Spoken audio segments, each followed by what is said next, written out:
Step in the ring, feel the adrenaline rush, throwing fists and kicks, the pain we can't hush. And then they fight us, we're the real tough guys, breaking down barriers, we aim for the skies.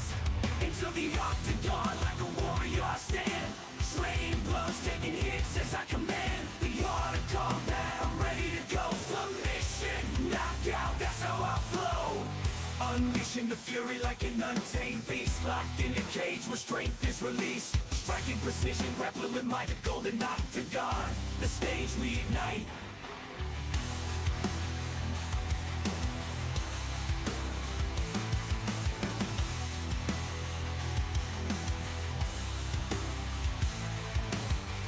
Unleashing the fury like an untamed beast, locked in a cage where strength is released. Striking precision, grappling like a golden octagon. The stage we ignite.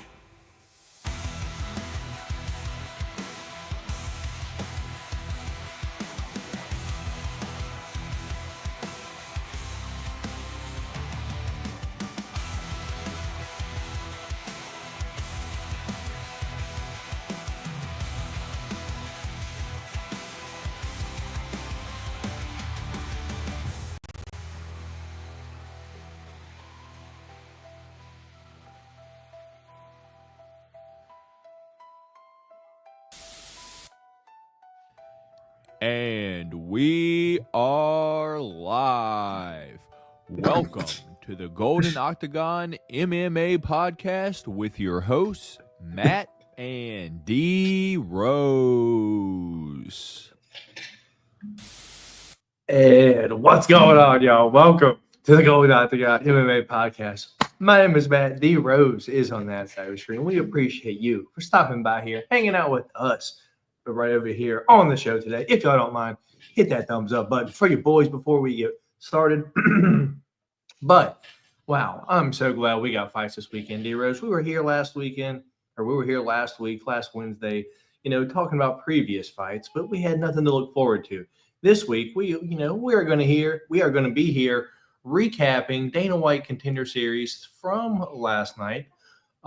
We have some UFC news and fight announcements to go over, and then we will be breaking down, making our picks and preview for this upcoming weekend's UFC Perth.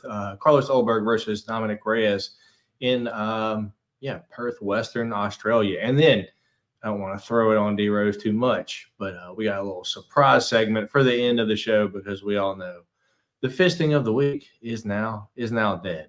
And for anyone that wants to see the bean eating, D-Rose didn't want to, but he ate them last week, so feel free to go back and watch that. He only got one bad bean, though. But D-Rose, before we get in the chat, what's going on, man? How you been over this past week? My God.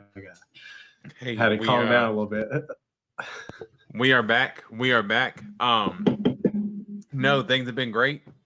And so there was a fight this weekend, but obviously I had a little bit of NFL. And came through, and I kind of smacked him up pretty good on Monday night. So I ended up hitting a little 10 to win 334, I believe, or 340 somewhere around there. But yeah, I was able to hit that. So wanting to try to take that and hopefully flip it this weekend and try to get a little money, especially if it seems like it's going to be maybe like a surprise picks.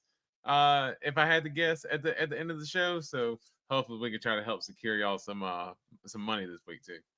All right. So me, on the other hand, I was on the opposite. I think I won college football on Saturday, because there were no fights. I won like $300, and then Sunday, I lost it all, dude. Like, I lost so much money on Sunday. I was like disappointed in myself. I was like, hey man, why'd you do that? Like, I don't know. I was just not happy with how that turned out. And I think I won a little bit back on the Monday night game.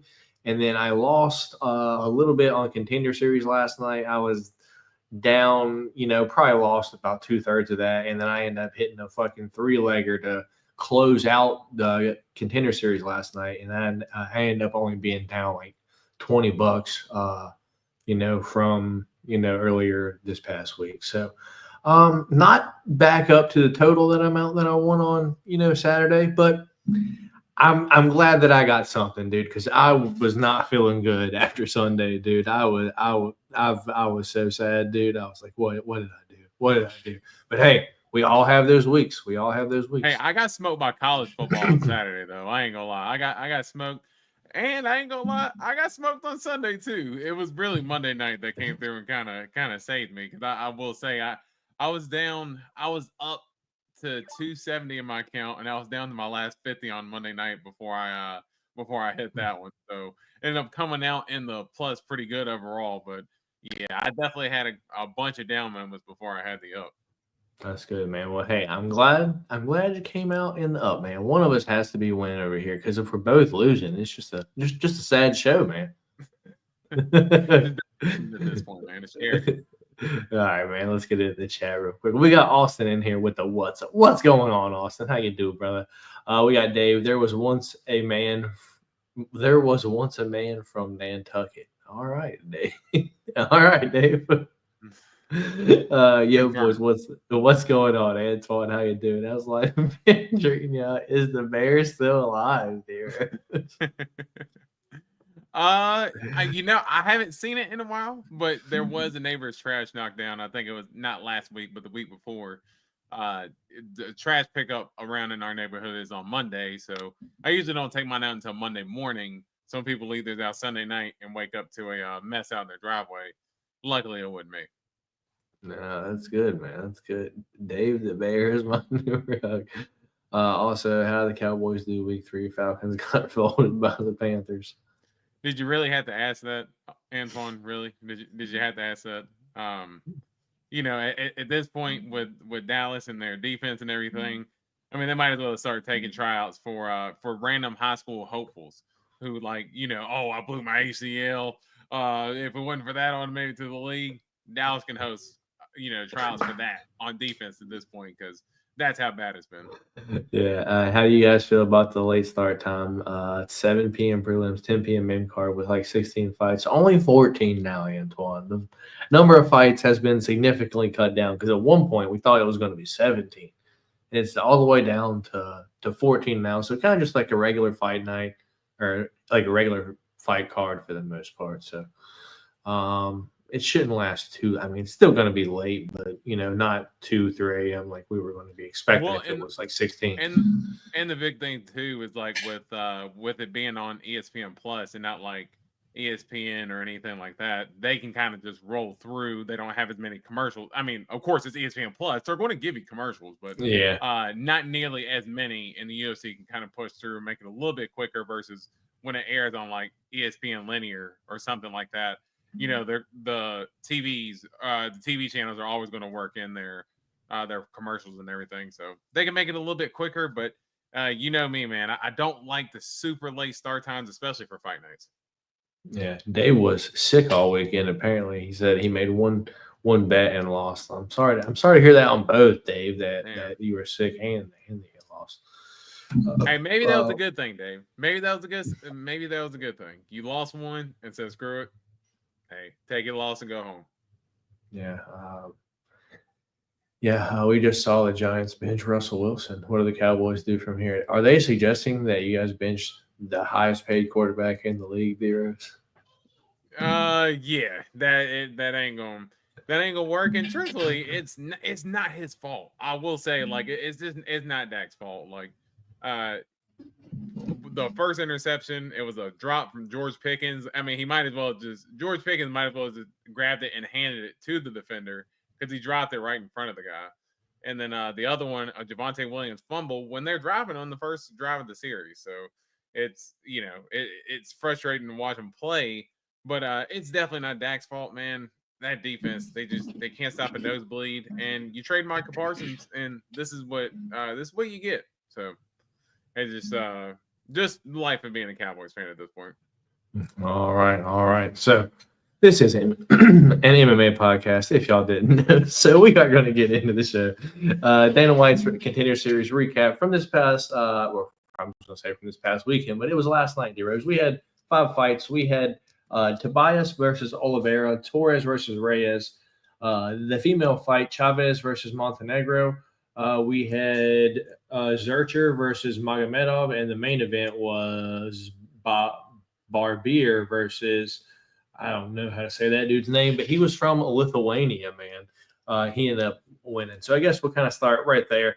That fight lasted about, 30 seconds. Both dudes just come in there swinging dicks, and the dude from like fucking Lithuania put his lights out, dude. Like, and the guy was like, dude, that happens so much on the Contender Series where you get like an undefeated guy just get put to sleep, and he's like, what happened? I lost, and then they're so confused. They're like, I can't lose. I'm undefeated. Like they just don't understand like what happened. But I mean that is what happened when you get knocked out. Anyway, with that being said, co-main event was Zurcher versus Magomedov, where Magomedov put out Zurcher with the jab, and then just kind of followed up with a few shots, and fight was over. Chavez versus Montenegro was very, very bloody. A lot of headbutts, a lot of cuts. I personally thought Montenegro won at the end of the fight, and so did my bet slips, because after that fight, I was very upset because I had Montenegro 3-year decision, and it kind of busted all of them, dude. I would have actually won like $200 last night if she would have won, but it is what it is. But both of those ladies end up getting signed, though. Torres versus Reyes. Torres put out Reyes in, I think, the first round, busted a few of my bets because I had Torres 3-or decision there, and the fight to go over 2.5 rounds there. Because I thought both guys seemed to be pretty decent, but, that's Contender Series for you. And the first fight was Tobias versus Oliveira, where Oliveira is like, what was wild to me was that was his first fight at light heavyweight. Previously to that fight, he had fought at heavyweight. Like, what? The dude is 5'9". He says he's 5'9", dude, but he's so small for a light heavyweight. And to imagine him at heavyweight is just ridiculous. Like Tobias, was beating the shit out of him in the first round. Was, to be fair, Oliveira has a chin, but then he just took him down. I'm pretty sure he choked him. Yeah. Yeah. Yeah. It was kind of. It almost looked like a neck crank a little bit, but yeah, he definitely. He definitely dominated. Just too small, man. That's why like size does matter at a certain point. Like, I know two guys can weigh the same, but if one guy's way bigger than the other guy, like you have to acknowledge size does kind of matter in MMA. But guess who pulled out of the Javier Reyes fight? Who pulled out a what fight? The Javier, like the Reyes fight, like I believe it was like the second fight. Yeah, the dude, Robbie Ring was going to fight him, dude, from good old Whitfield, Virginia, where he's given our area just a terrible name. Like they the last time that he fought there, like his mom's a Chuck Norris black belt. I'm like, oh no, this is what's gonna happen. Yeah. Like they're announcing this. This is not gonna go good. He went there and got his shit toasted, dude. I was like, but he was gonna fight the guy that won last night as well. But I guess he was smart enough to pull out. But from our area, 9-1. He'll probably be back on the Contender Series at some point, whether it be, later on this year with there's only like a few weeks left, or maybe even Contender Series next year. Yeah. What's your thoughts on Contender Series, man? Yeah, no, it was a good night of fights. I mean, I thought that women's fight, the Chavez versus Montenegro, I mean, I thought that fight was, they absolutely scrapped it out. And for Chavez, I mean, dude, she had a chin on her to take the shots that Montenegro was throwing. Dude, Montenegro kind of, I almost want to say Andrade to a certain extent. I don't want to compare every chick who's just like kind of like short, throws good power, and kind of like a brawler Andrade, but you just can't help but kind of get that vibe from watching Montenegro fight. But dude, Chavez, dude, tough as an old leather boot. I mean, you could not get her out of there. She got dropped there hard in the second round, and still came back. And I do think Chavez won. I thought she won rounds 1 and 3. I thought she won round 1 and 3, in my opinion. But but it was a good fight regardless. Split decision, so it's not like it was a robbery by any means. I could have very well seen I got robbed. Yeah. I could see. Fucking FanDuel was like, stick them up, pal. I can see you being upset because round one was close. I did think Chavez won round one, but round one was close enough to where I think Montenegro could have won the round. And but good fight overall. Javier Reyes, those body shots that he was throwing was nasty. Just kept and I was like, man, because he was getting like full extension, like he would step out to the side and like get full like swing with his punches, and like he was ripping them like right in the solar plexus. So I was like, dude, those are going to eventually start hurting. And he was like, he landed the one, and all of a sudden you saw Torres kind of just hunch over, and you knew it was pretty much over from there. So good performance from him. I'm with you for the first fight for Oliveira. Just a little too small, but I mean, hey, if you look at DC, I mean, DC was what 5'10", and he made it work, but he had Olympic level wrestling to back that too. So he had the wrestling and he had the boxing, so he kind of had a skill set that kind of separated him. But just in terms of stature itself, I mean, another notable guy that could that could scrap with some of the biggest guys and still take him down. And then the co-main and main event, I really thought my MVP was probably Javier Reyes. The co-main event, Magomedov, that was a nice knockout though. Just a jab, dropped him, ground and pound the finish. So that was a good finish there. And the Mantis. I'm just going to say Mantis. That's what. Yeah, that was what Dave calls him, Crack Jardine from Lithuania. I mean, hey, it actually makes sense. I can see it, but yeah, that was a vicious knockout from them. But just happened so quick, you couldn't really get enough from the fight. But hey, good night overall of fights, and it did go pretty quick. Of course, when I messaged you, ESPN Plus was being dumb, so I started the live stream a little bit late because they give you an option on ESPN Plus to start it from the beginning. So I watched the first fight, I watched the second fight, and then I watched the third fight, and then it told me I was caught up with live TV, and I was like, what am I doing? What am I missing? I was like, there's 2 more fights to go. Like, I know I'm not missing anything.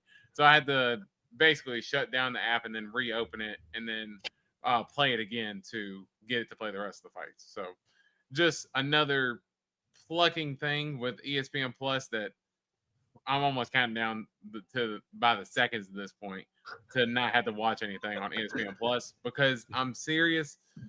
It is the only thing I watch on ESPN Plus is UFC. Same. As soon as UFC goes, ESPN Plus goes. Same, man. And I think they're raising the price of it again in October, dude. Yeah. Don't need it. How crazy is that, dude? Yeah. There's not enough on there for me to watch. What are you gonna do? Raise the pay-per-view fucking price for the last fucking 3 months too? $100, $99.99. Bro, I will stream that. I don't give a fuck. I'm not paying $100. I'm not. Don't want to say anything too wild, but there's some considerations. There's some things that I'm considering with these pay-per-view streams going forward. Let's just say we won't be live. We won't be here with the Fight Companion live because D Rose's laptop will be occupied. Oh goodness! All right. Anything else from Contender Series last night, man? I was hoping that them headphones were going to make it through, but of course they didn't make it. They didn't make it through, so it's all right. Yeah, but I did not hear that question. Oh, anything else from the Contender Series last night? No, that's pretty much it for me. All right, let's see what the chat's saying. Do you consider DC to be the greatest wrestler in UFC history? I don't know. I would probably have to go Henry. What about you, D-Rose? I mean, I guess most accomplished outside of UFC or inside of UFC. I mean, I guess it's kind of, I don't know. I mean, because if you're asking me, I mean, DC could be, just in terms of like what he did inside the octagon. I mean, if you go, Henry has the one single win that's better than DC, but DC has a longer resume, in my opinion. That he fought tougher heavyweights. He fought some of the best guys at light heavyweight as well. So I would personally take DC over Henry. Fair enough. All right. Dave telling Antoine he's a dog. I hate how they shit on continued serious prospects who are 30 plus. Then why give them a title shot? Yeah, I know. ESPN doing a 30, raising the rate right before Paramount merge. I know. Dave's Russian link. All Australians are still alive. There we go. Both double champs, indeed. Antoine says it's close. All right. So, with that being said, we'll move into our UFC news and fight announcements segment on the show. Fun times. I got one right in front of my face, Steve Rose. I don't even have to scroll nowhere. What's your thoughts on the first one that pops up right here? I don't know if we've already talked about it already, but November 1st, Steve Garcia versus David Onama. Maybe we talked about that last week or no? I'm not sure. No, we didn't talk about it last week. I know we sent each other a message. We sent each other a message, just talking about it back and forth. But oh wow. Well, I mean, is there? Yeah. Something on the screen. Okay. I'm an idiot. Yeah, I was like, I'm not tripping, right? I was hoping it wasn't my internet. I was like, no, it's me. Messing up again? Like, what is going on? It's me. But yeah, no, this is a banger. As I told you, we have messaged each other, and I said that there's no chance this is going. I'm surprised this is 5 rounds because there's no chance it's going 5 rounds. Of course, as soon as I say that, it's going to go 5 rounds. But I do, man, that's a good fight. Steve Garcia's on a roll, and Onama is too. And I've criticized Onama a lot. He's annoying. He's a dork. He's this. He's that. He is not ever in a boring fight. Like I will give him credit for that. That dude is never in a boring fight. He is down to scrap, and he's always in a fun fight.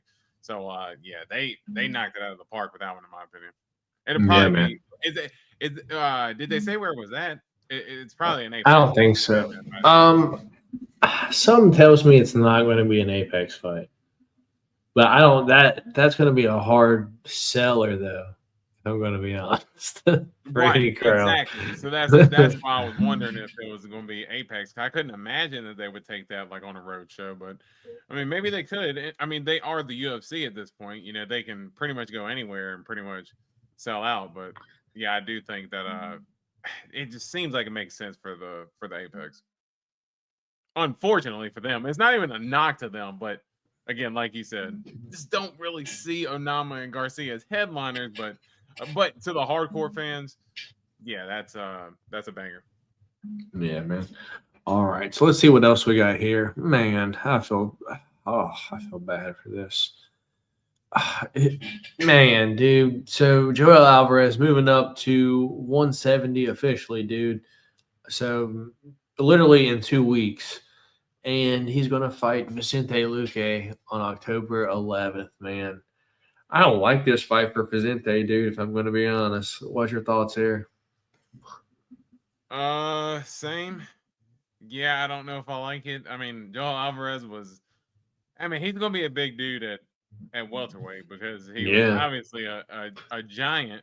Dude, honestly, going back on it, like, it makes the win from Arman Tsarukyan against him, like, that much more impressive. Like, because Tsarukyan dominated Joel Alvarez. Like, Tsarukyan made me think that, like, Joel Alvarez was a fraud. Like, I was like, dude, and not to say that I didn't think Tsarukyan was good, but I was like, man, Tsarukyan made it look too easy. I was like, man, Joel Alvarez, he can't be that good, but he's definitely looked sharp since that fight. And obviously 170 is going to be a lot bigger guys. So I would have liked to have gotten BSD versus Joel Alvarez, dude. That would have been a I fun think that one. fight was supposed to happen and it never did, just because Yeah, I man. think Alvarez was having problems making weight. Yeah, But man. That would have been a he, banger. yeah, that would have been a fun fight. But no, I think Luke can potentially use some wrestling in this fight to potentially win, but it's tough hill to climb for Luke here. Yeah, man. I agree. Let's see what else we got here. I don't know if you saw it, but Charles Oliveira's fight is out because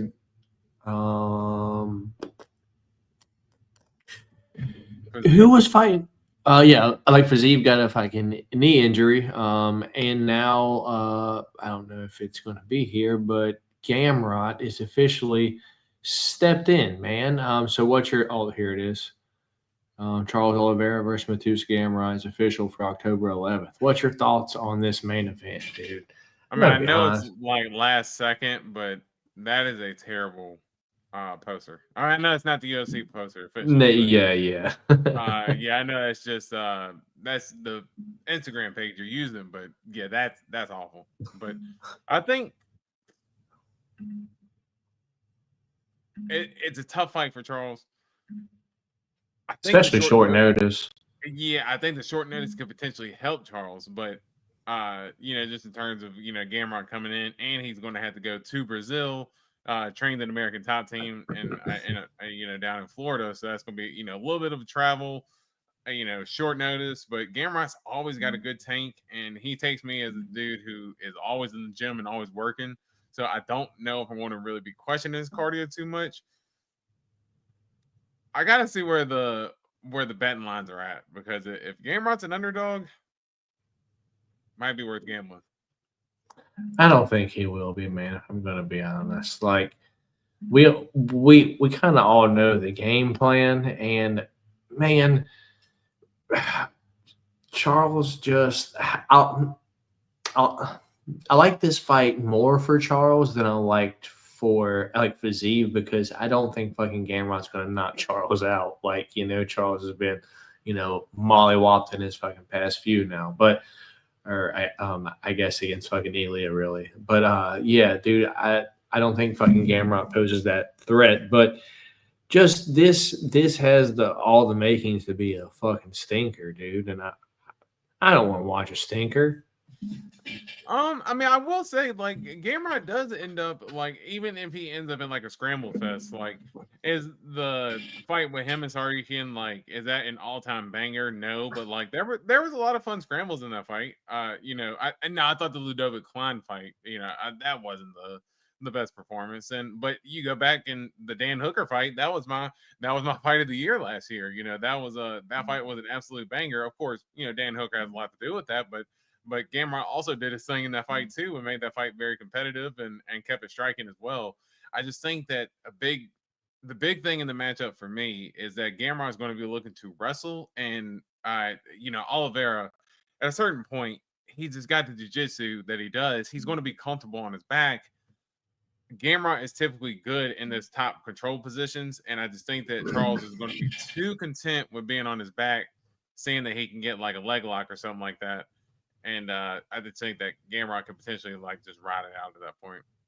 That's my whole thing. Like, I think the whole fight could just go like that. Like, where we just get Gamrot just laying on top, but not wanting to get submitted, so just kind of staying safe.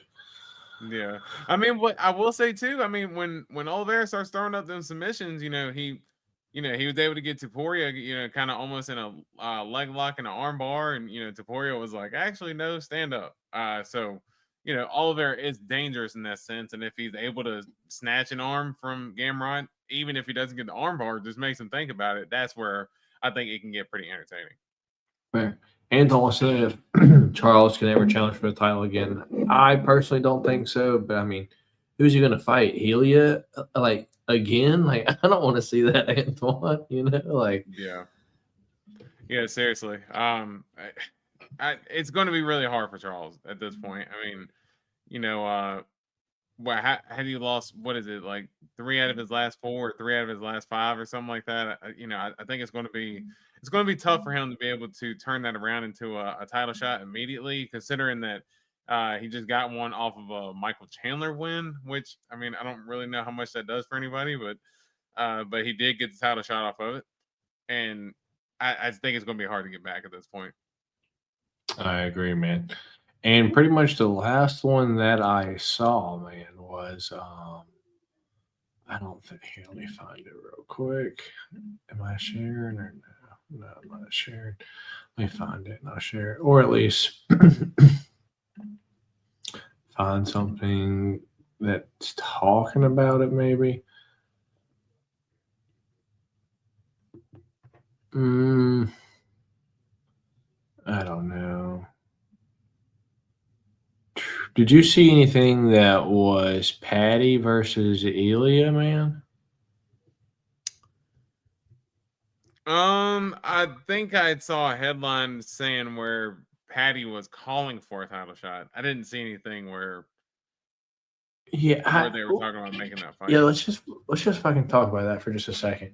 Why have we gotten no news of like the next fucking lightweight fucking title shot? Like, what's happening there? Like, are they waiting for fucking Jack versus Islam to know if Islam's like fucking gonna go back down to 155?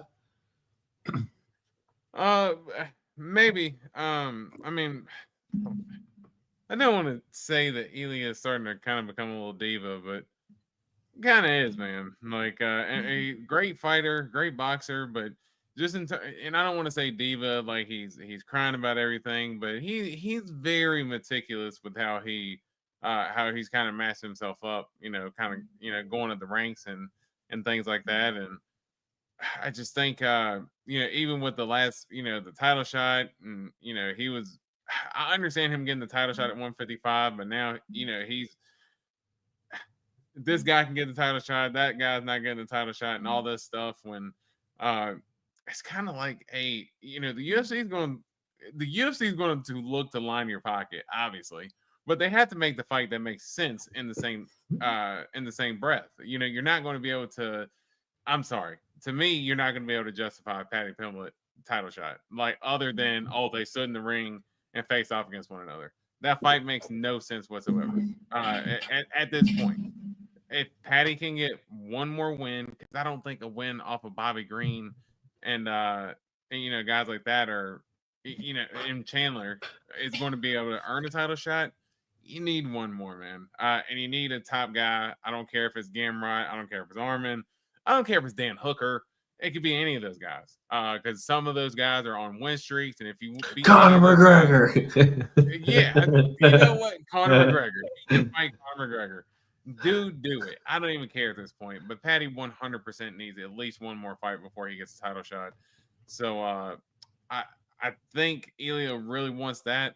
I wouldn't be surprised if there's a little bit of back and forth backstage going on. Of course, we don't know any of this stuff. I'm just purely speculating, but I wouldn't be surprised if Elia's kind of, halting his feet a little bit, wanting to see how certain matchups play out. Fair enough, man. Any other news that you would know of or would like to talk about before we get into the picks, predictions for this weekend? No, I'm good. Let's see. We are all caught up in the comments. So fun times now. Let me get the banner off and look at this sick thumbnail that I had made up for us this weekend. Look at D Rose. look at D Rose. Back in the day. That's actually what fucking D Rose's hair used to look like too. Yep, back in 2008. 2008. Coming out from underneath my football helmet. Like a young, what was that dude's name with the flat top and the mullet? Like Kid Blake. I don't know. He's a real old football player, like way before we were way before we were like kids, probably in the 80s or something like that. Walter Payton? I don't know. He had like a blonde flat top, like fucking mullet. Oh, Brian Bosworth. Yes, the Boz. Yeah. Yeah, I was like, hold on. I was like, I'm getting it. As soon as you said the cut, I knew exactly what you meant. That's fucking D-Rose's inspiration. The Boz. Anyway, we Boz was got yeah, man. Indeed. Let me share my screen now for our picks and predictions for this upcoming weekend. We don't need the G-dang sound on here though. So this upcoming weekend, we've got UFC Fight Night, Ulberg versus Reyes. This will be taking place at 7 p.m. East Coast time on Saturday night. We are going to be in Perth, Western Australia at the RAC Arena. The RAC Arena, the Rent-A Center Arena, D-Rose. An absolute scam if you know what those places are. They're like, yeah, you just got to pay for your TV for fucking 7 years, only $40 a month. Like, that's so much money. You're like $40. That's not that bad. Dude, my mom did those things. They just terrible decisions. Yep. Anyway, Locked in forever. But they got money though because of people like my mother. Anyway, we got 14 fights to go over. We are headlined by Carlos Ulberg, the Black Jag versus Dominic, the Devastator Reyes. In the co-main event, we've got Jimmy, the Brute Crute versus Ivan Erslan. Feature fight of the night is Far Jack Jenkins taking on Ramon Tavares. We've got the Celtic Kid, Jake Matthews, taking on the Haitian sensation, Neil Magny. We've got Louis Sutherland, a brand new Scot coming to the UFC now that Paul Craig is out. He's going to be taking on the bad man, Justin Tafa. We've got Tom, the Big Train Nolan, taking on Charlie Campbell. We've got Navajo Sterling taking on Adolfo Bellato. Quick recovery after being out cold from that up kick, you know. Anyway, we got Andre Petrovsky, I'm not even going to say it yet. Taking on Cam Ralston, just now signed from the Contender Series. We've got Jonathan Mellencamp taking on Oban Elliott, the Welsh gangster, if you will. We've got Jamie Malarkey taking on Rolando Bedoya. We've got Colby Thickness Slickness taking on Josias. He's got some kind of crazy name like the KO Wizard or some shit. Josias Musasa. Luana Carolina taking on Michelle Montague. We've got Brandon Prepperchick taking on Ellison D-Rose. This fight was actually scheduled to be on the Contender Series in a couple weeks, and they just took it off the Contender Series and threw it on here. How crazy is that? And anyway, opening fight of the night is Loma Lugbumi taking on Alexis Thainara. We did have some fights fall out of here. Duho Choi versus Daniel Santos. Tom Nolan versus Evan Elder, Junior Tava versus Ivo Aslan, and Daniel Willie Cat Santos taking on Jusang Yu. So there's going to be a lot of fights on this card. Thankfully, a few of them pulled out. So overall, man, what's your thoughts on the card? I wish you would have let me know that I wasn't sharing the screen, Deros. Sorry, I was actually trying to get Tapology set up on my end as well. Sorry about that. But no, I do think it's a little bit top heavy, and it's more for the regional scene. You know, you got Navajo Sterling, Tom Nolan, Jake Matthews, Jack Jenkins, you know, Jimmy Crute, Carlos Ulberg. So obviously, you know, working towards that crowd. But I do think you know, Oban Elliott as well. I didn't even realize Oban Elliott was on this card either, but I do think that I mean, I'd give it I'll say B-. I don't want to, you know, it ain't blowing my socks off necessarily, but I do think that main event's that's gonna be one I can't miss. So I will be excited to watch that. And we got a 199 super sticker from Derek Jufrey. Appreciate you, brother. Thank you, brother, so much, you know, for stopping by and, you know, putting a sticker on us. What's up, Derek? I appreciate it, man. Thank you so much. You are a G. Anyway, and then Austin says, yo, Derek, good to see you here. Indeed. Haven't seen Derek in here in a little bit, man. So now that I am sharing my screen, let's actually get into the picks and the predictions. Well, I accidentally clicked stop sharing my screen like a fucking idiot. Anyway, okay. Well, let's fucking move us over for no damn reason, dude. Don't do drugs, kids. They're bad, okay? All right. Anyway, Suited. let's get this back up on here, man. So we are going to start at the first fight of the night, which is Loma Lukbumi taking on Alexis Thainara. Let me get my odds pulled up real quick. Loma Lukbumi is 10-3 overall. Out of her last 5 fights, she has 4 wins and 1 loss. Win over Estela Nunez, win over Bruna Brazil, win over Elise Reed, win over Denise Gomes, and a loss to Lupe Godinez, which ain't, she ain't nothing to shake your finger at. Let's be real. She is 29 years old, 5'1" and a 61.5-inch reach. So if we're going to be honest, she is undersized for 115. She belongs in like a 105-pound division. She's going to be taking on Burgerisha. I believe that's how you don't say it, but that's how I'm going to say it. Burgerisha Alexis Thainara. She is 12-1 overall. Out of her last 5 fights, she is 5-0. She's only fought 1 time in the UFC against Molly McCann, and she rear naked choked her 5 months ago. Before that, she won on the Contender Series via decision. She is fighting out of Brazil, 27 years old, 5'4" and a 67-inch reach. She is fighting out of the Ribas family gym, so they're going to have a solid game plan. But if I'm going to be honest, dude, odds for the fight plus 205 for Loma, Alexis Thainara minus 250.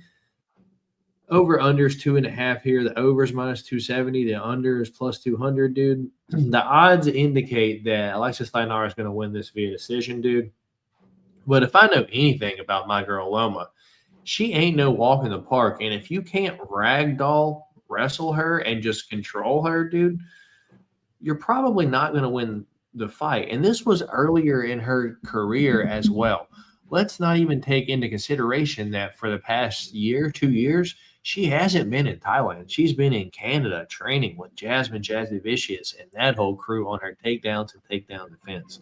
I got Loma here as the dog to win this via decision, man. Please tell me you're on the same side as me. Yeah, I think you nailed it perfectly. I am on the side of that you're on as well. Loma Lukbumi. I think for me, and Alexis Thainara looked great in her UFC debut. Short notice against Molly McCann, but at this point, who hasn't had a meatball sub? Like, dude, delicious. You can have a meatball sub. You can have a meatball sub. Like, everybody has a meatball sub when it comes to Molly McCann. So I'm not going to take that win into too much account to where I think Loma Lukbumi, even if she hasn't beaten everybody, she's fought some really tough names, and she's beaten a lot of good chicks as well. Denise Gomes, Elise Reed. She's fought Angela Hill back in the day. She's fought Lupe. She's fought some really tough competition, and I think Alexis Thainara, it's almost like the books where they were kind of basically overlooking Alexis Thainara coming in. They're almost overcorrecting in this sense. And maybe I'm looking at this fight from too much of a gambling perspective in terms of where I like the odds. But for me, yeah, Loma Lukbumi is the more proven commodity. Give me Lukbumi by decision. Fair enough. Me and D-Rose both on Loma Lukbumi via decision. Matt traveling to the multiverse. Goodness, good to see Matt and D-Rose, and also good to see you as well, brother. Hope all is well with everyone. Hell yeah, brother. Glad you're in here hanging out, Derek. Let's see. Loma has been around for so long. What do you think her ceiling is? She's still 29, dude. Like, it ain't like she's Amanda Lemos at 37 at this point. She's still got plenty of time. So me and D-Rose both on Loma Lukbumi. We'll move on to the second fight of the night, where we have Brando Perchardrich, the Balkan Bear, taking on Elisha Ellison, the Snack Panther. What a terrible fight name. Anyway, Brando Perchurch is 4-1 overall. He is 31 years old, 6'5", and fighting out of City Kickboxing, dude. But from what I've seen about him, he seems to want to get in and wrestle, dude. So I don't really understand the whole city kickbox. He doesn't really fight like that, if I'm going to be honest. Taking on Elisha Ellison, that's 5-1, obviously fighting out of the United States, 28 years old. We don't have a height or reach for him, though. But odds for the fight are Brando Percherichich is Perichich. I don't know how to say it. Why am I struggling so bad? How would you say it, Deros? Perchich? Perchich. I don't know. Perchich? I don't know. Anyway, Perchich is a -205, while Ellison is plus 170. Over under here is 1.5. The over is plus 175. The under is -230. So odds tell us this is Perchich and under.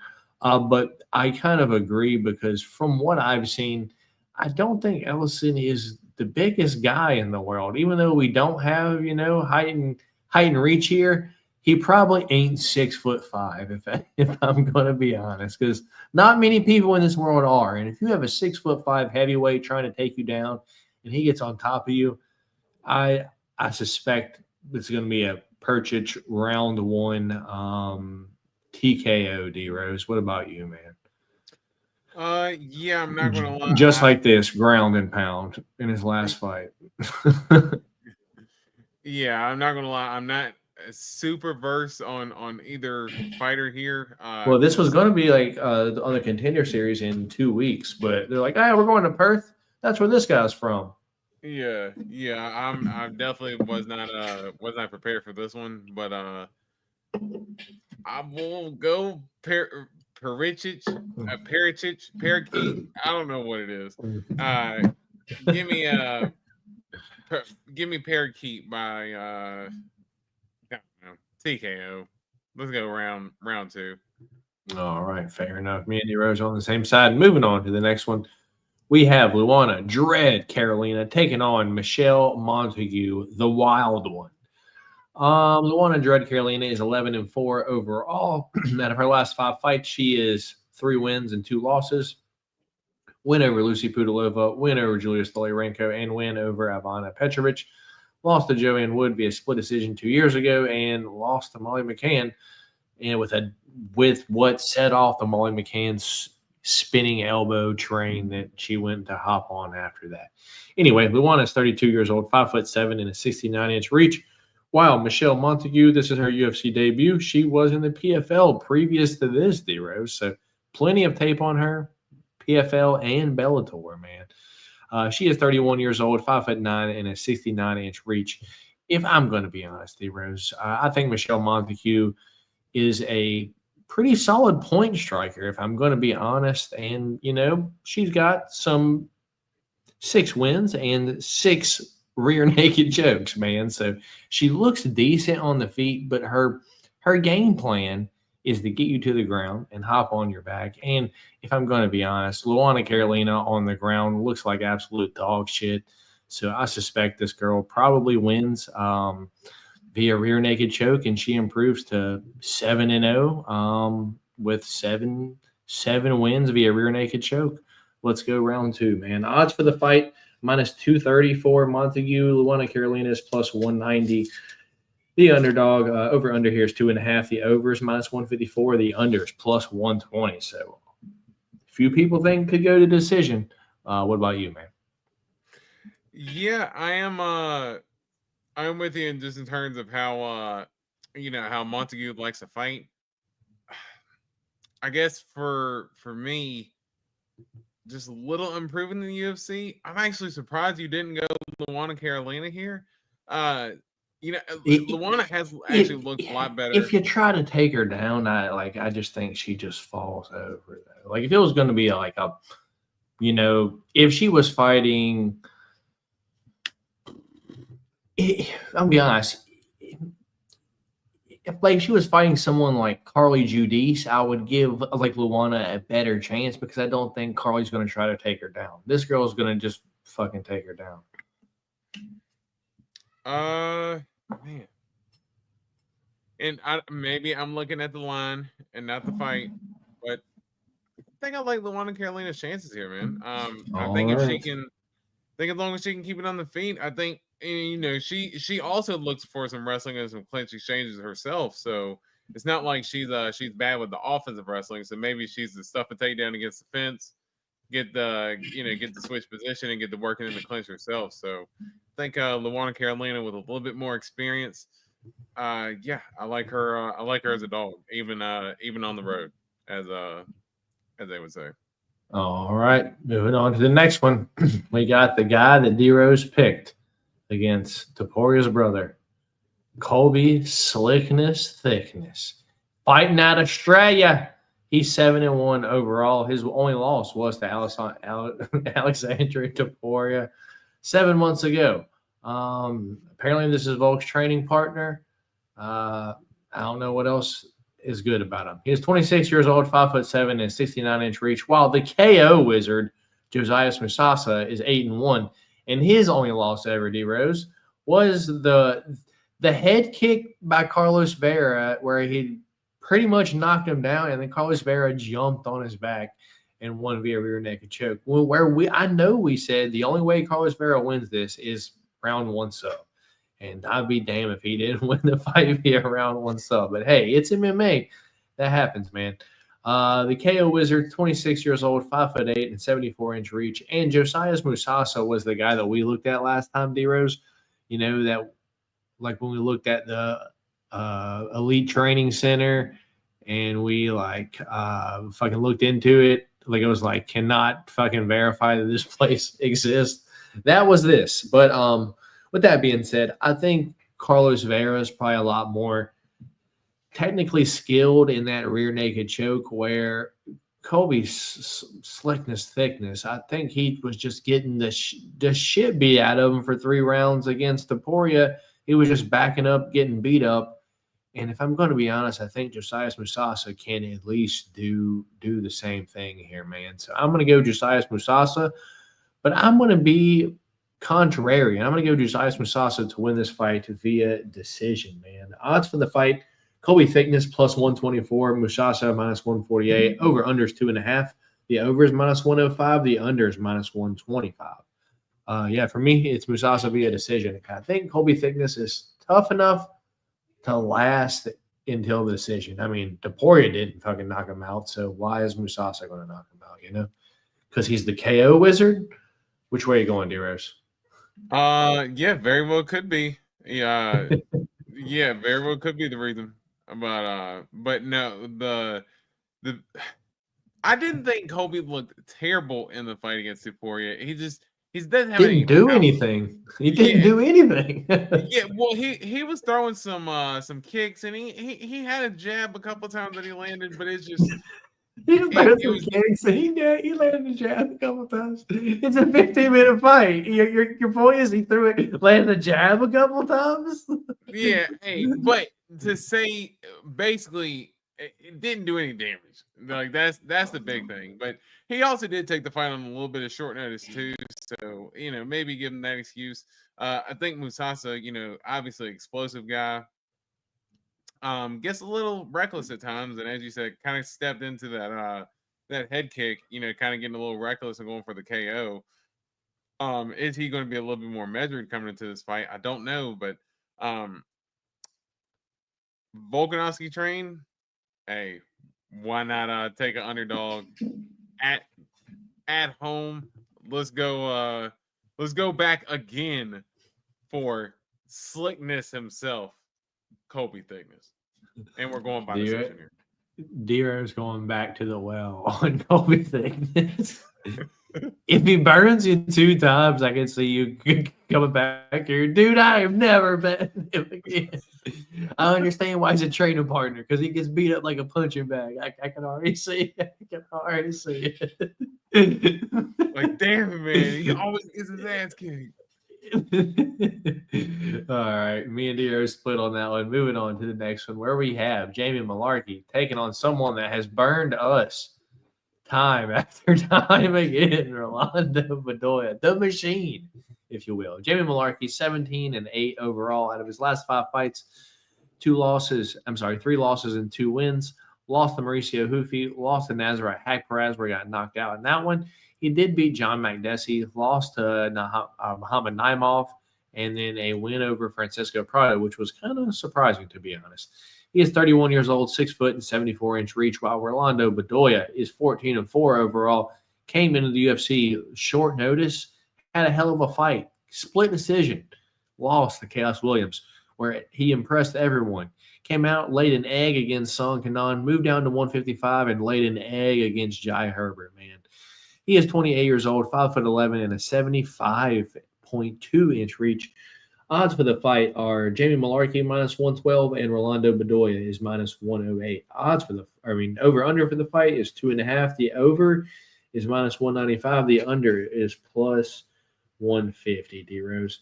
So pretty much what the odds are telling me is everyone and their mom is officially off the Rolando Bedoya train. Yeah? Yeah, that's what it sounds like.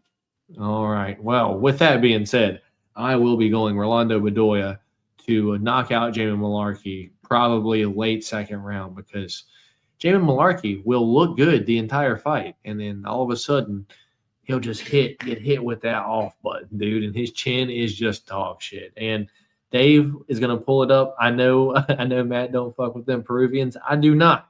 And this guy is part of the reason why.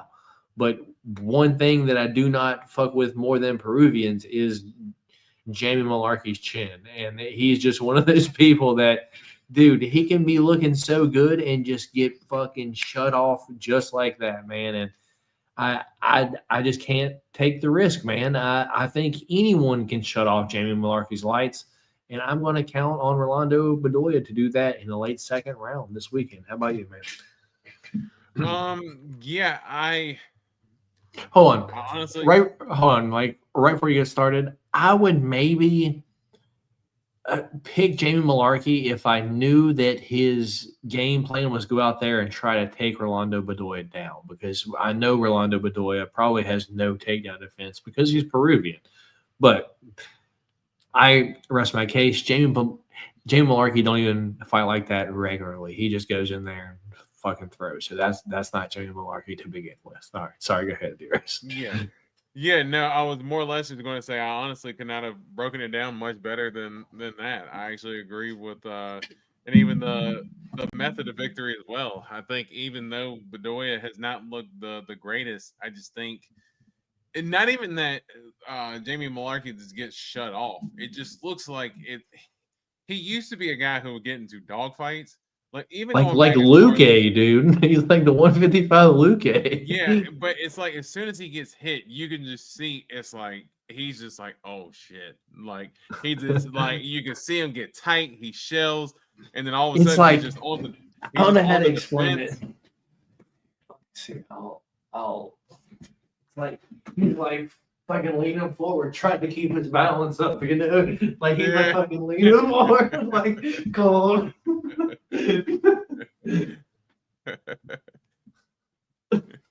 Yeah. So he starts like stumbling around like your old drunk uncle or something like that. Like he really does. And I'm like, dude, it's rough to watch. So I think Bedoya, even though he has not been the most impressive, I still think he's got enough power, got enough youth in it, and right now, going down at 155, he'll still have a little bit of that speed since he's not walking around the excess weight at 170. I think he can get it done here. So I'm going to go Rolando Bedoya. I also think round 2 KO. All right, fair enough. Move on to the next one where we got Jonathan Melcalf taking on the Welsh gangster, Oban Elliott. The captain, Jonathan Melcalf, is 8-1 overall.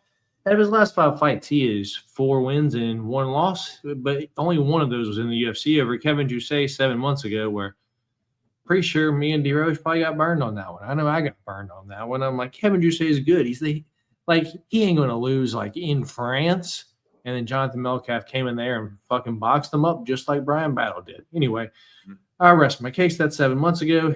Jonathan Melcalf's 26 years old, 6 foot and a 77-inch reach, while the Welsh gangster Oban Elliott is 12-3 overall. And I know we all got burned on this one. I think D-Rose might have picked Suck. Oh yeah, no, I 100%. I got burned on this one pretty bad. Oh yeah. Gotcha. Yeah, oh yeah. That I had like 3 parlays tied to Oban Elliott. That would have won if he had just won. So Yeah, just went out there and looked like ass, dude, because before he was, stuffing takedowns from fucking Basel Hafez, stuffing takedowns from Preston Parsons that was known to have pretty solid takedowns. Pressure Preston, right, dude? Stuffing his takedowns. Fucking didn't let Val Woodburn do anything, but that really doesn't say like a whole lot. And they just went in there and got ragdolled by the Suck Young Co, dude. I don't know if do you think there was something up with him last fight? Did he have an injury? Was he sick? But I don't, we'll never know. Anyway, he is 27 years old, 6 foot and a 72-inch reach. I'm going to go with the Welsh gangster getting back to his old ways this week, D-Rose. But the odds for the fight, plus 102 for Jonathan Mellekeff. Oban Elliott is minus 122, so pretty close fight, about a coin flip. Over-under here is 2.5. The over is minus 245. The under is plus 185. Yeah, I think I'm going to go Oban Elliott to win this fight via decision, D-Rose. The crowd's not going to like it, but the fight should probably be a banger. Both dudes going to go in here, throw heat. I don't know how many bets I'll have on this fight, if I'm going to be honest, though. This is one where I need to see if Oban Elliott, what happened in his last fight, or does he just look like that now? So. Yeah, I think the only thing that I could maybe look at taking in this fight is probably like the over. I do think this fight ends up being a scrap. I am with you, but I think where Mikalev, I think he's a little bit more kind of like the boxing type, where I think Oban Elliott has a little bit more kind of like the kickboxing style. I don't want to say point fighting type style striking, but kind of to where I think to start round 3 is minus 250. I think that's a solid parlay piece. Yeah, I think something like that is something I'd look at taking for that fight. I don't know if I'd choose a winner though. But for me, I like the way that Mikalev looked in his last fight. I like the boxing. He's gonna be a I mean, I know they're listed at the same height, but Mikalev was about the same height as Kevin Jussier, and Oban Elliott just doesn't look 6 foot to me. Maybe if they match up, then I'll say it for sure. But the reach advantage with Mikalev as well, especially with the boxing, using that jab. I like Mikalev here to get it done. I'm going to say by decision. No, all right. Fair enough. We'll move on to the next one where we have a fun one, dude. We have Andre Petrovsky taking on the Battle Giraffe, Cam Ralston. What a good fight name, dude. Andre Petrovsky is 13-4 overall out of his last 5 fights. He is 3 wins and 2 losses. Lost to Edmund Shabazian via decision. Win over Adolfo Vieira via decision. Win over Dylan Budka via decision. And a win over Josh Fram via decision. Lost to Jacob Malkoon via, you guessed it, ground strikes after hard collision, dude. This is the last fight that we'll be able to see this one, man. The ground strikes after hard collision.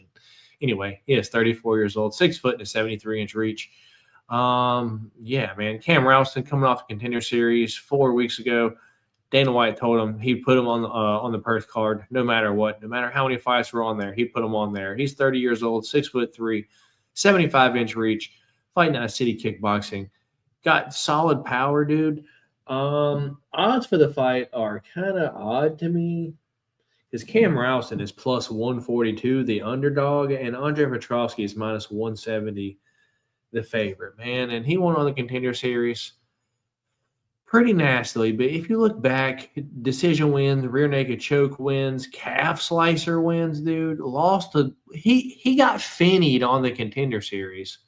But that's pretty much one of the only times that he's lost, man. And if we're going to act like Andre Petrovsky is the wrestler that Torres Finney is, we are sorely mistaken because that is not even close to the same thing that Andre Petrovsky is.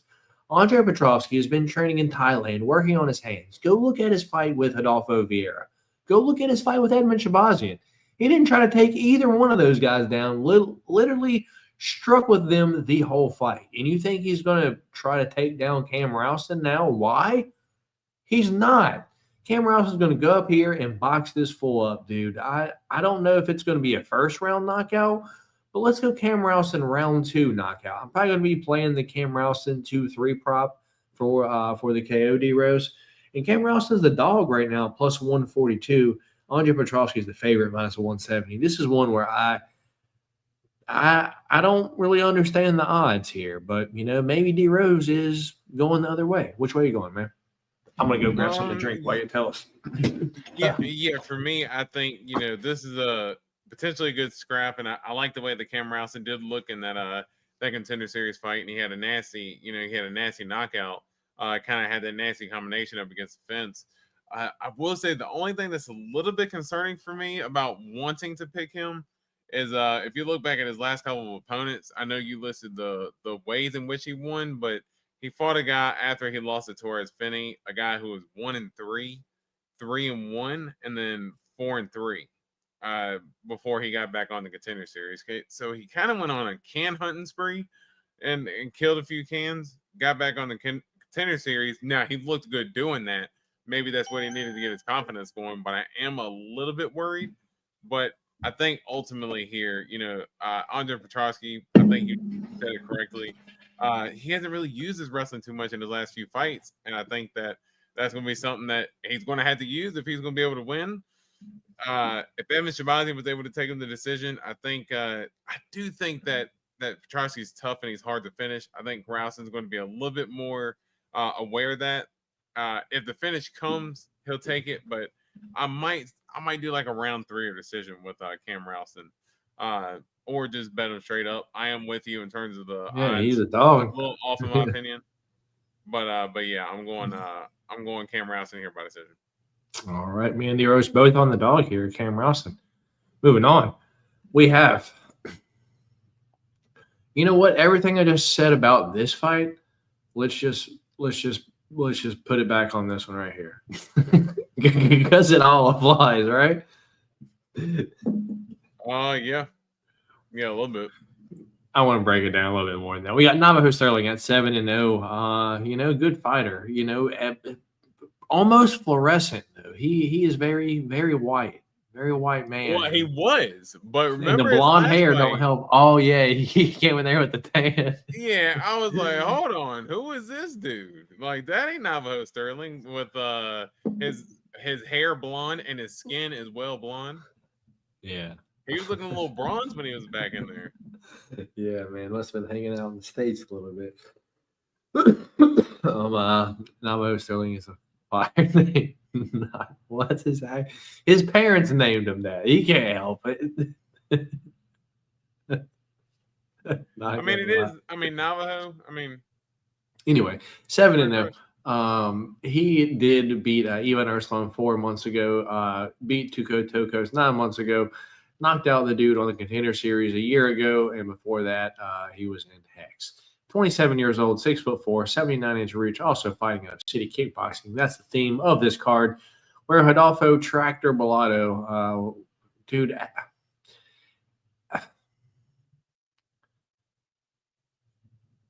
what do we even say, man? Because this fight was 3 months ago, and if that kick fucked you up that bad, you shouldn't be able to come back that quick, man. He was trying to fight the referee, man.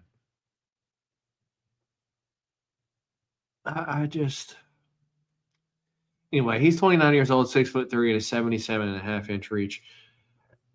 I'm gonna go Navajo Sterling to win this fight via knockout. What round are we going, D-Rose? I'll let you pick. You go 2? Yeah, I want to go round 1. Round 1. All right, me and D-Rose are going to go round 1 knockout. And I didn't really say anything about like Adolfo Bellotto just because he kind of disgusts me at this point, dude. I've picked him in all of his fights, dude. I've picked him against Ihor Peteria, picked him against Jimmy Crute, picked him against Paul Craig, dude. And he burned me in the Ihor Peteria fight because, wait, hold on. I think that's the one that actually made money because I probably had him like round 1, round 2 KO. But he almost got finished in that fight, dude. Yeah. Lost money against Jimmy Crute because I had him to knock out Jimmy Crute, which he did not. And then that bullshit happened three months ago, dude. 29 years old, 6'3", 77.5-inch reach. Go for it, brother. Yeah. For me, I was never the biggest believer in Bellotto to begin with. I mean, I picked Peteria and Jimmy Crute to beat him. I just think the way that he looks like he fights is that he's a little bit of a front runner to where hey, when he's got the clear advantage, he can try to push ahead. But when someone offers a little bit of resistance, he kind of falters a little bit. But He that's the kind of wild came back. part, though, is like in the UFC, he's like had to come back from every fight. Like, Right, and that's exactly what I was getting ready to say. But I think it's more or less kind of like that Paul Craig ending was that like, hey, that dude's tough and he's came through some stuff, but it's like you didn't do it for that necessarily. Like you just wanted to try to get it's the like he weird just cheap wanted to win. win. Yeah. Yeah, just wanted the weird cheap win and keep it moving. So yeah, and he does get hit a lot, man. And Navajo Sterling is clean with the striking as well. So he's not going to go in there and brawl. He's going to look in there, go to aim and fire. And I think Navajo Sterling's going to find the button early and put Bellato out. And like I said, I'm going round one. All right, me and D Rose both going Navajo Sterling round 1 knockout. But I let D Rose pick what round because I kind of felt like he was going to be on the same way there. What's going on here? Okay, that's a hand. I was like, well, what is this? Anyway, next fight we got the big train, Tom Nolan, taking on the cannibal, Charlie Campbell. Tom Nolan, 9-1 overall. His only loss ever is to Nicholas Moto, where he got snoozed a year and 8 months ago. After that, he did beat Victor Martinez. Alex Reyes via decision, which I know I lost money on because Alex Reyes has no chin, and Tom Nolan didn't do anything the whole fight. As where Charlie Campbell, you ask what he did to Alex Reyes, fucking snoozed him, dude. I was at that fight. That was at the first Noche fight, so that would have been it's 25, 24. It would have been at Noche 2023 year, dude. He fucking snoozed Alex Reyes. Anyway.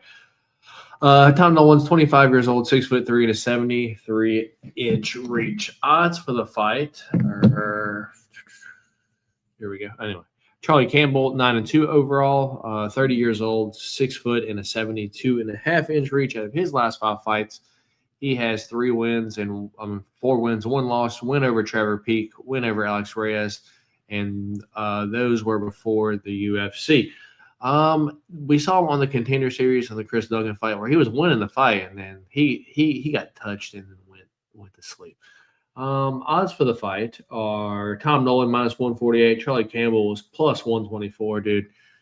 This one's a tough one for me to call. I've been kind of going back and forth on it all week, but if I'm going to be honest, I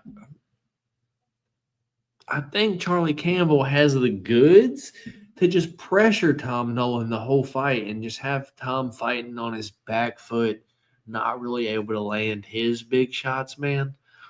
Yeah, man, I'm gonna go Charlie Campbell to win this fight via decision. What about you, dude? Yeah, I think honestly, I think this is a good fight, good matchup. Kind of just for where both guys are at. They're both kind of early in their UFC careers and kind of working their way up.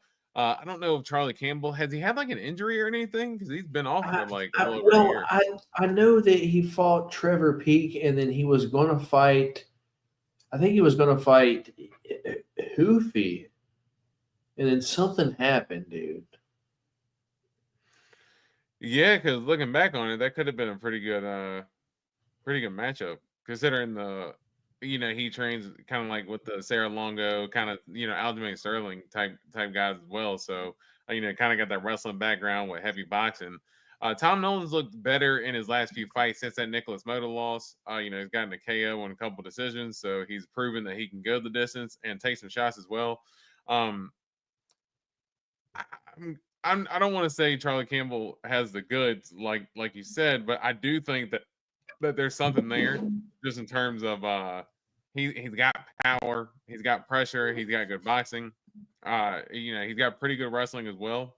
I think he has a variety of attacks that he can use against Tom Nolan. Now, Tom Nolan's going to look to keep this thing a distance, and if he can use his footwork, he has better footwork than Charlie Campbell. But Charlie Campbell's going to have to cut him off, in my opinion, and get him up against the fence. But I think if he can get him up against the fence and land some combos, Charlie Campbell's got power, man, and can hurt people. I'm going round 1 KO for Charlie Campbell here. I think Charlie Campbell can get it done, and we've seen Tom Nolan hurt and put out before. And if there's one thing that Charlie Campbell can do, man, he can lay the wood. So you give him enough times to touch that chin, I think he'll put him out. So give me Charlie Campbell by first round knockout. Fair enough. Me and D-Rose both on Charlie Campbell. It looks like he was going to fight like Mauricio Hufi on the John Jones versus Stipe card, UFC 309, dude. Okay, man, that would have been a yeah, especially in New York too, because it's kind of got the New That's York where he's back. at. That would have been a good fight. Yeah, man. So I'm on Charlie Campbell via decision. D-Rose on Charlie Campbell, round 1 knockout. Next fight, we have Louis, the Vanilla Gorilla Sutherland, dude. Another Vanilla Gorilla in the UFC. He's going to be I've taking never on heard that Bad name Man. before. How clever, dude. Unique, if you will. Yeah, never heard that before, and probably never hear it again. Yeah, dude. Going to be taking on the Bad Man, Justin Tafa. Louis Sutherland is 10-3 overall from Scotland.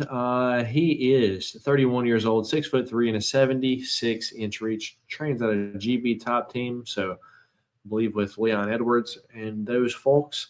As where Bad Man Justin Tafa, it should say he doesn't here. Like, do you actually think Justin Tafa trains, man? I think dead ass. No, I think the only thing they do is like I think they like hit heavy bags and stuff. Like I don't think they do any like that's like not wrestling. Training. That's hitting the heavy bag. Like they do some striking stuff, but that's all they do. Like no wrestling, no cardio, No takedown defense. Yeah, no offensive submissions, No nothing. diet, no exercise. It's just purely, hey, come in here and let's work on some striking techniques. Because hey, Justin Tafa is a good striker when he's flowing. He's got good luck. Hey, he's landing some head kicks. I ain't gonna take anything away from his striking, but that's absolutely all he has. Anyway, Justin Tafa 7-5 overall. Out of his last 5 fights, he has 2 wins, 2 losses, and a unintentional eye poke. He is 31 years old, 6 foot, and a 74-inch reach, man. I think Louis Sutherland, just looking at his like fucking record, dude, I don't really know a whole lot about him. I haven't got to this point in fucking researching, dude. But he has 10 fights. Yeah, man. If you have 10 fights as a heavyweight, a bigger heavyweight dude, and you look like this, my guess is you could probably take down Justin Tafa. So I will never pick Justin Tafa. The odds for the fight are -118 for Justin Tafa, -102 for Louis Sutherland. So basically a coin flip. Over under here is 1.5. The over is -160. The under is +124.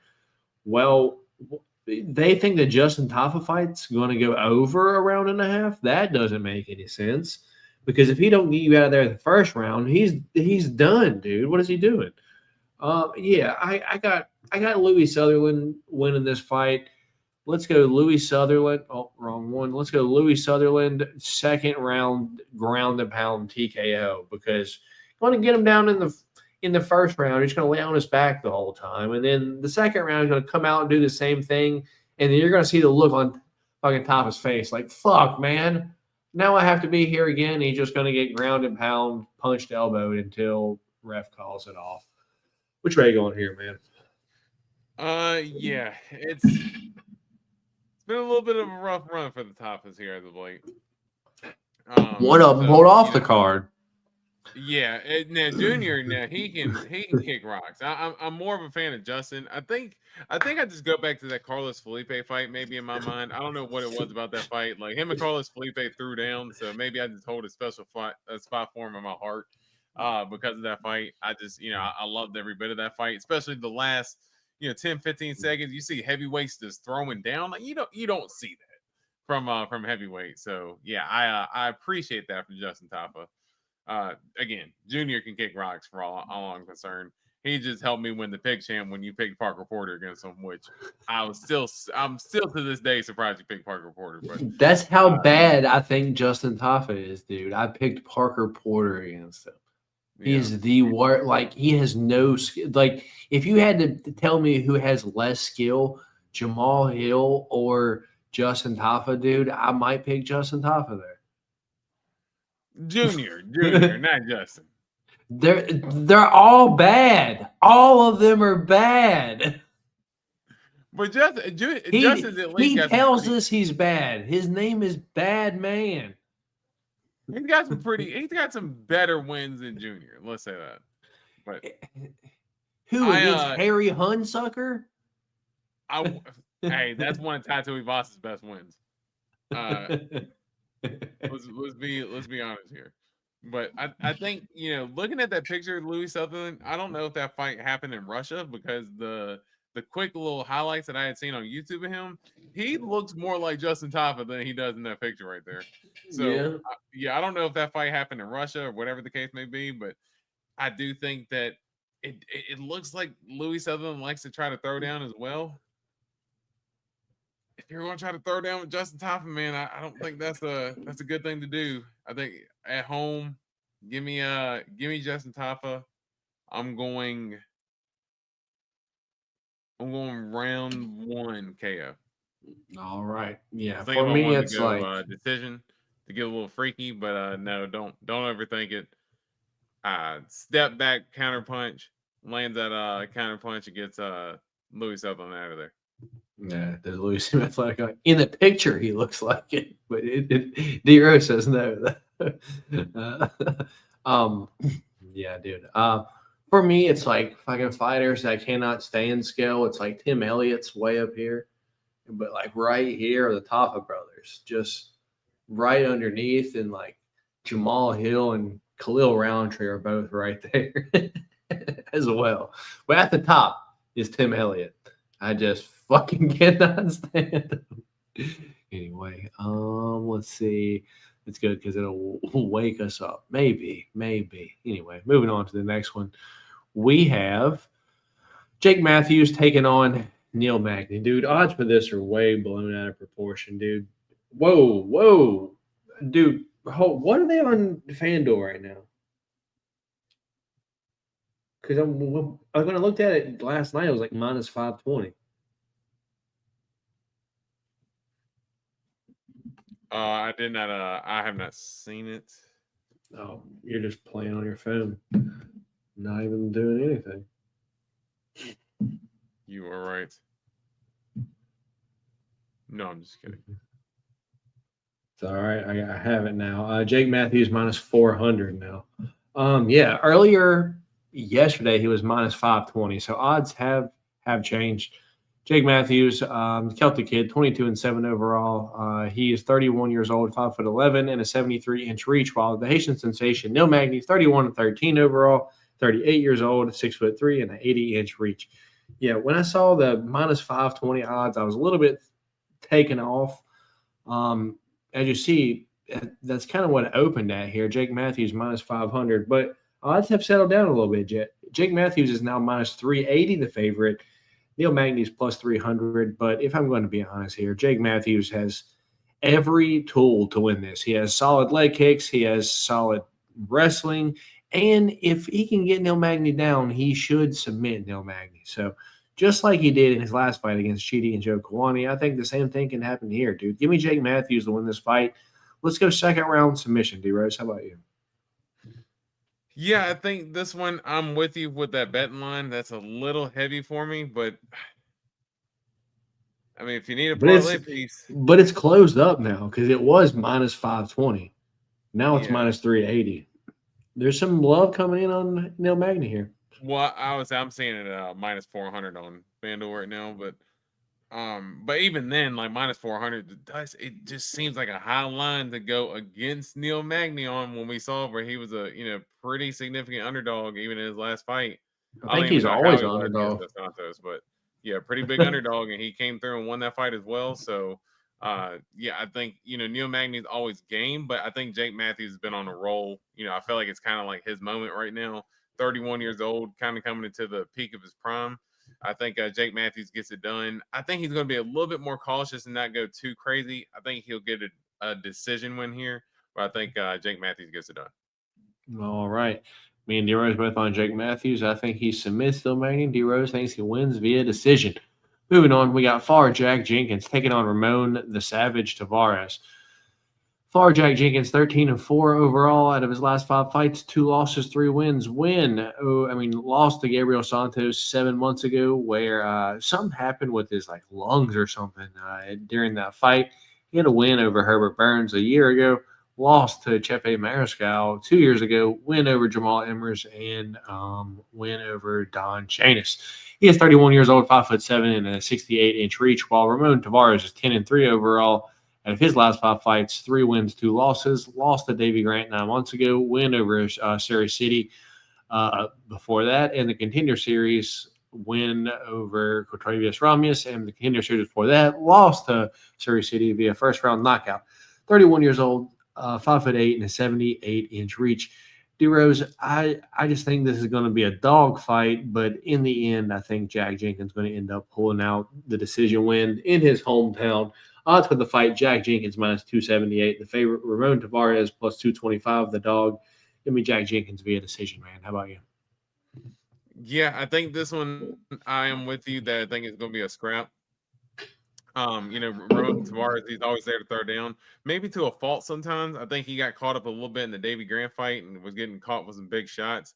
Going back for Jack Jenkins in that Gabriel Santos fight, I think, that one, he was looking good early in and really lost just because he kept getting taken down there. I don't think Ramon Tavares is going to threaten any takedowns. I think he's going to mostly keep it on the feet, and we know how dangerous Jack Jenkins' leg kicks are. So I think that's something that he's going to be able to utilize. Tavares is tough, so I don't think he's going to be able to get finished, but I do think Jack Jenkins gets it done.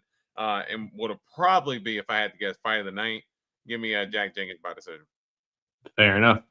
Co-main event time, we got Jimmy the Brute Crute taking on Ivan Arslan. Jimmy the Brute Crute got a weird record here. He is 13-4-2 overall, and ahead of his last 5 fights, he has 1 win, 1 draw, 2 losses, 1 to Alonzo Minifield, and then a draw to Alonzo Minifield, and then a loss to Jamal Hill. That's before he even won the title. So that was a long time ago. Anyway, Jimmy Crute's 29 years old, 6'2", and a 74-inch reach, while Ivan Arslan is 14-5 overall. And of his last 5 fights, he has 3 losses and 2 wins. He's had 2 UFC fights, lost both of them. Split decision loss to Iwan Kutalaba, and a split decision or a unanimous decision loss to Navajo Sterling. He is 33 years old, 6'2", and a 72.5-inch reach. Yeah, I think Jimmy Crute looked good in his last fight. Gave us a little heart attack against Marcin Prachnio, because Marcin Prachnio is not the best guy in the world. If I'm going to be honest here, man, I am terrified to pick a side. Jimmy Crute's minus 185, the favorite. Ivan Arslan is plus 154, the underdog. This is one of those ones that we know Jimmy Crute can get cracked. He's one of those ones that his chin's not the best in the world, if we're going to be honest. And, absorbs leg kicks, gets hurt. He just gets hurt with everything. But if he can get you to the ground, he's probably going to submit you. He even submitted Paul Craig when Paul Craig was submitting everyone. So something tells me Jimmy Crute gets him to the ground, though, dude, and he ends up submitting Ivan Arslan. Let's go round 1 submission for Jimmy Crute, man. Probably not going to be betting that, though, but the under, though, I wouldn't mind taking a taste at the under at plus 105. Over-under is 1.5. Over is minus 135. The under is plus 105. How about you, man? Yeah, let us not forget that Ivan Arslan was saved by the ref in that Navajo Sterling fight, because that Navajo Sterling fight in the 3rd round should have been stopped. For people who had Navajo Sterling by knockout in that fight, RIP those bet slips, because I was one of those who was absolutely heated about that, but that's another story for another day. I just don't think Ivan Arslan is that good, man, and I just don't know what he's going to really bring that'll threaten Jimmy Crute that Jimmy Crute hasn't seen. Not to say that Jimmy Crute is the best fighter in the world, but level of competition much higher. Got some pretty good wins over some pretty good guys, and even if not wins, in there in pretty good dogfights with some of those guys as well. So as you said, look better against Prachnio. I don't know if I think he'll be able to take down Arslan. I don't know if he'll be able to sub him. I know Kutalaba had a little bit of trouble. Of course, I'm not a Kutalaba fan, but Kutalaba has some trouble with the submission. Navajo Sterling was having some trouble taking Ursulon down, so I do think he's going to offer some resistance in the grappling. But I think Jimmy Crute probably pretty much dominates and will probably be if I had to guess, probably a boring decision. Fair enough. Moving on to the main event of the evening. If y'all haven't already, do us a favor, hit that thumbs up button for your boys. We've got the Black Jag, Carlos Ulberg, taking on the Devastator, Dominic Reyes. Carlos Ulberg is 12-1 overall. Out of his last 5 fights, he is 5-0. Win over Jan Blachowicz, win over Volkan Oezdemir, win over Alonzo Minifield, win over Da Woon Jung, and win over Ihor Peteria. He is 34 years old, 6'4", and a 77-inch reach. While Dominic Reyes, on the other hand, is 15-4 overall. Out of his last 5 fights, he has 3 wins and 2 losses. Win over Nikita Krylov, win over Anthony Smith, win over Dustin Jacoby, lost to Ryan Spann by power jab, and then lost to Yuri Prochazka via spinning elbow. He is 35 years old, 6'4", and a 77-inch reach. So these guys match up pretty much spot on. Yeah, man, I just can't get over Dominic Reyes not having a chin, man. And Carlos Ulberg is an absolute sniper.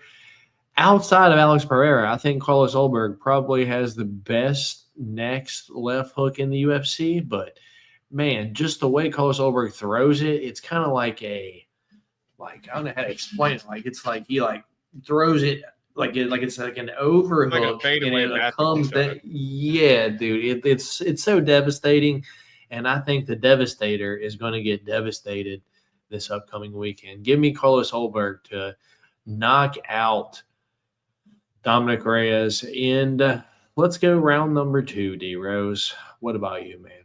I'll go ahead and save my picks. Man, I will be honest. I'm having trouble. With this fight. And hold on, here, let me tell you the odds. Carlos Ulberg minus 250, the favorite. Dominic Reyes plus 205, the underdog. Over under is 2.5. The over 2.5 is plus 120. The under 2.5 is minus 154. Does that help you at all? No, because I saw the betting odds earlier in the week, so I knew he was kind of, Carlos Ulberg was a little bit up there in terms of his favorite. I know which way the public is leaning. I just know that for me, as you said, Dominic Reyes has shown that he's been a little bit chinny before, but no one has been able to push Carlos Ulberg as well since that Kennedy and Zechku fight. Like, all of Carlos Ulberg's fights have pretty much been clean. And his performances. Well, to be fair, like that Kennedy fight, he beat the shit out of Kennedy for 2 rounds, and he just gassed out. And then fucking other fighting Kennedy was like, okay, you don't have any more gas? Right. Well, exactly. So that's kind of my point, in that no one's really been able to push him like that. Jan Blachowicz, he fought Jan for 3 rounds, but I mean, him and Jan literally point fought the whole time. It was just seeing who could land more leg kicks in the fight. Alonzo Minifield didn't really get a chance to push him. A couple guys like that, those guys didn't really get a chance to push Ulberg like that. Volkan Oezdemir didn't really get a chance to. That fight was kind of a little lackluster as well.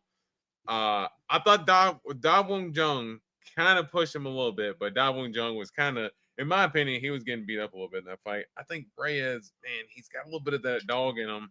As long as his chin can hold up, that's my biggest wonder. Man, I've been so up and down in this fight because I've literally said I think Reyes can knock out Ulberg, and I've said that Ulberg can knock out Reyes. Gun in my head, I love the bet line, man. And maybe I've made too many picks with the odds and not my where my head should be at, but I like the value on Reyes. I like where he's at. Confidence at an all-time high. I think Reyes can get in there and get it done. I'm going to say round 3 knockout for Dominic Reyes. All right. So now 1, 2, 3, 4, 5. That's 5 different picks right now, D Rose. I'm the pick champ, so that is you getting to pick the fights for Beans this upcoming week, dude. Shit, I just here I have them. We've got Montague versus Luana Carolina. That's one. Musasa versus Thickness.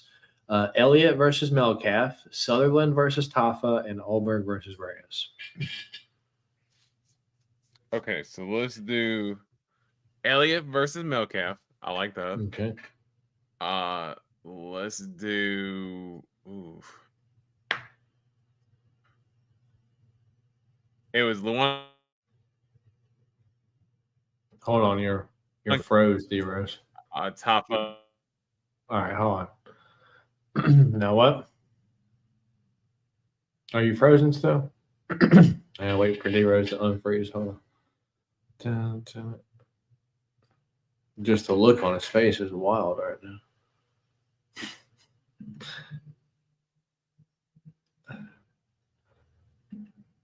Come on, D-Rose. Not right now, dude. Why does it happen? Every podcast. Hour and a half in, D-Rose freezes.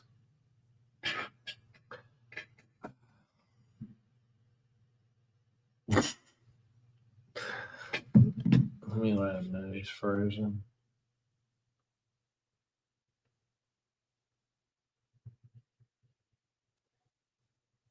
There he goes. Now he's unfroze. What's up, man? There we go. There we go, Antoine. Defroze. Let's go. All right. I got Elliott versus Melcalf, and that's the only one that I got. Okay. And so the other different picks were Carolina and Montague, Thickness, Musasa, Sutherland, Tafa, and Ulberg Reyes. You're like, fuck, I don't like any of them. Give me Sutherland, Tafa. Oh my god, dude. You're putting your trust in Justin Tafa? And let's do Thickness versus Musasa. All right, dude. You know, we love the thickness. You want to back up or no? Main event would be the backup. All right. And just to be clear, the backup is for any weight misses, fights going to draws or no contests. That's what the backup fight is for. Glad to have that disclosed. Oh my goodness. D-Rose eating good beans next week. And speaking of D-Rose, we let you know, or Dave asked for it last week. I let D-Rose know we had a little surprise this week. So I went ahead and I made it happen. Let's see if I can do this and this. The show was over, but it's time for D Rose's Dog of the Week.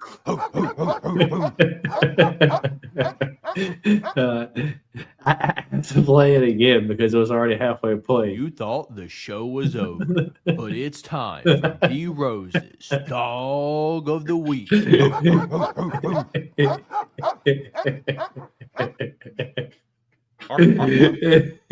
I spent my time making that. It's time for D Rose's Dog of the Week.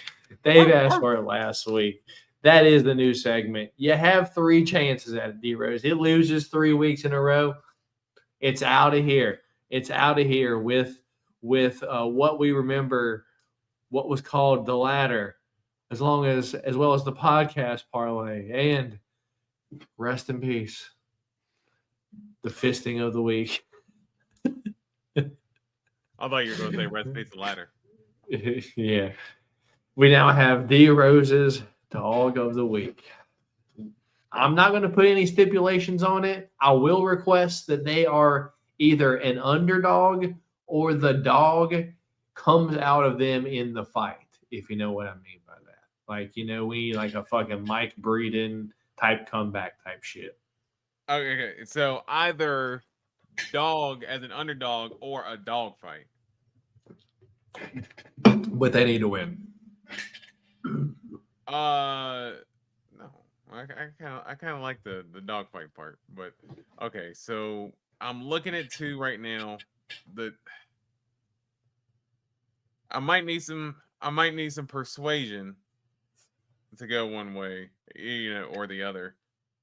either Luma Lugbumi or Charlie Campbell. Those are the two that I'm kind of leaning on right now. There's a good chance that I actually play both of them in a parlay. Luma Lugbumi is the bigger dog. I do think I like Charlie Campbell's chances better, in my opinion. It's kind of what I think. And he's still at plus 126 right now. So Sounds like D Rose's dog of the week is going to be Charlie Campbell. Because I can't help you with D Rose's dog of the week. That's D Rose's dog. I think it's Charlie Campbell, man. I think it's Charlie Campbell, and again, I think Charlie Campbell gets a number knockout. So, give me Charlie Campbell as the dog of the week. There you have it. You thought the show was over, but it's time for D Rose's dog of the week. D Rose's dog of the week is Charlie Campbell to win this upcoming weekend, dude. Dave's dogs. Oh goodness! I hope we get Does through Dave's more than dogs 3 not weeks. sound with like that. your local like hot dog Hot stand? dog stand? Yeah, like your local hot dog stand that like 100% picks hot dogs up out the floor and gives it to customers. Dave's dog of the week is Loma. Dave's dog's like, yeah, we got the butthole special. Extra chili. We got some ass with shit. All right, mate. It's going to be it for a show, all right? Dave's like, a little butt hair didn't hurt nothing. We got the best kraut. How many dogs did you have, D-Rose? D-Rose is allergic to dogs. Yeah, no way. Can't do the dogs, unfortunately. And ain't doing Dave's dogs either.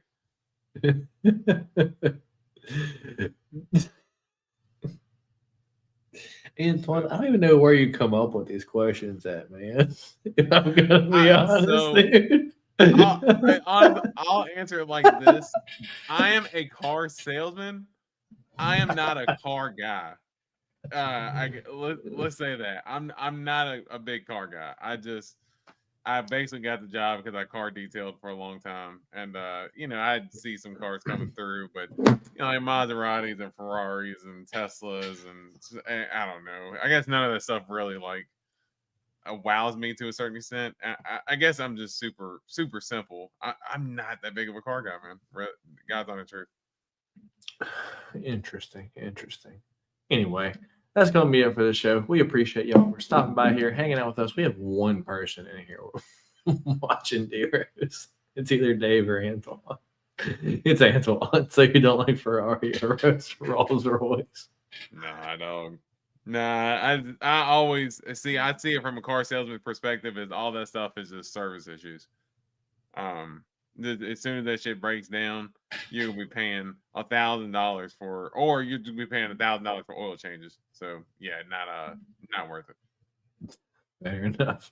So we know fucking D-Rose wants to drive a fucking Toyota Corolla forever and be happy with it. Yes, I will drive my Chevy Malibu for the rest of my life and be absolutely fine. Fair enough. You're like, I ain't got far to go anyway. Yeah, exactly. All right. It's going to be it for the show today. We appreciate y'all for stopping by here. Good luck on betting fights this weekend. I will be here for Change of Cheddar. I don't know if I want to do that Friday or Saturday morning, though, because fights don't start until 7. We got plenty of time Saturday. So with that being said, you can catch me here Friday or Saturday morning for Change of Cheddar. Anything before we get out of here, D-Rose? No. Good pod today. Good to be back. And let's try to, like I said, try to win some money this weekend, man. Hell yeah, man. I can use it. With that being said, appreciate y'all for stopping by. Hit that thumbs up button on your way out. My name is Matt, D-Rose on that side of the screen, and we will catch you guys next week. I'll be here Friday or Saturday for Change of Cheddar, though. We'll catch you guys later. Peace.